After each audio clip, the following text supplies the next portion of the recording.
journal du Off. Avec Cyprien Pézeril cette semaine. Bonjour Cyprien. Bonjour Pierrick.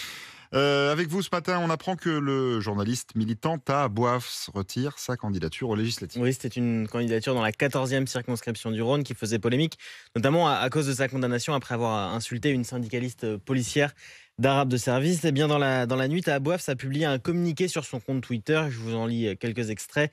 J'encaisse une tempête d'attaques sans précédent. J'aurais aimé tenir bon. J'ai essayé, mais je n'y arrive plus. Alors comment est-ce qu'il faut interpréter ce texte sur France 2 ce matin, Alexis Corbière fait l'explication de texte. Il dit « Je crois qu'il faut interpréter ça comme un renoncement à sa candidature. Il faut respecter sa décision. » C'était d'ailleurs une candidature plutôt assumée par la France insoumise. Qui peut croire que Tahabouaf, c'est islamophobe?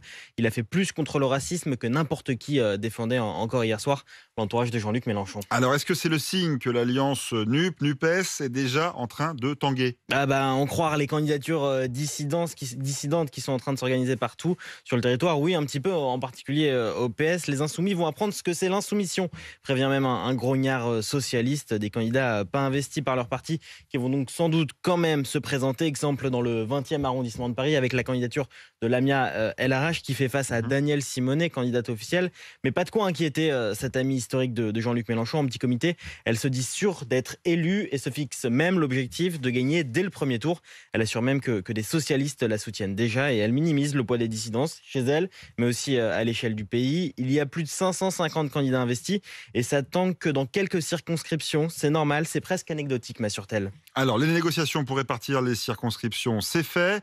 En revanche, ça continue pour établir le programme. Oui, les négociateurs écolos, insoumis, communistes et socialistes enchaînent les discussions jour et nuit pour s'accorder sur plus d'une centaine de propositions. Elles doivent être présentées demain ou jeudi et les discussions sont compliquées. Confidence d'une des parties prenantes, on ne va pas réussir à être d'accord sur tout.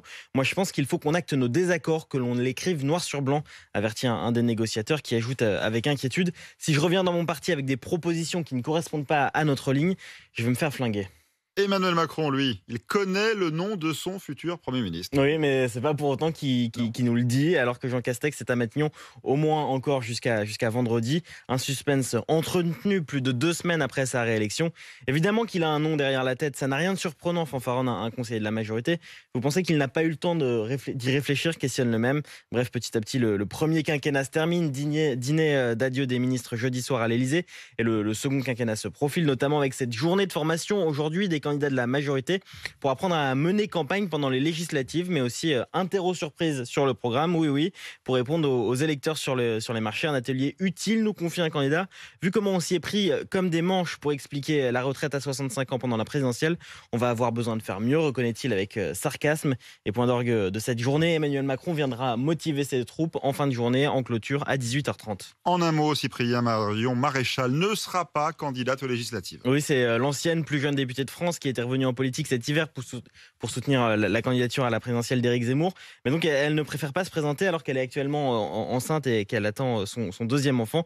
En revanche, Stanislas Rigaud pourrait devenir un des plus jeunes députés. Lui, à 23 ans, c'est l'ancien porte-parole de Reconquête. Il vient d'annoncer sa candidature dans le Vaucluse. Quant à son patron, Éric Zemmour, lui aussi devrait être candidat ou on ne sait pas encore. Le journal du Off, Cyprien Pézeril. Tout de suite, les meilleurs moments d'Apolline Matin.